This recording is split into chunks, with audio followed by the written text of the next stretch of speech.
Good morning, everyone. I missed video shooting and reading comments. So today, I'm preparing the patio for the residents. And after that, breakfast naman.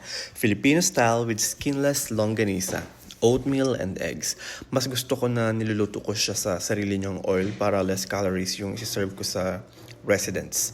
And sa oatmeal naman, I like it thick and creamy. So I add 3 cups of milk, 2 tablespoons of cocoa, and 1/2 cup of butter. And of course, there's source of protein, egg, so I sprinkle a little bit of salt and pepper to it para mas tasty siya. And of course, ang pampagising sa umaga, black coffee and a family size coffee mate. Joke.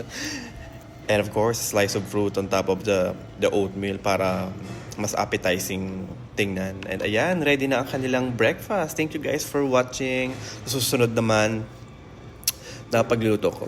Bye!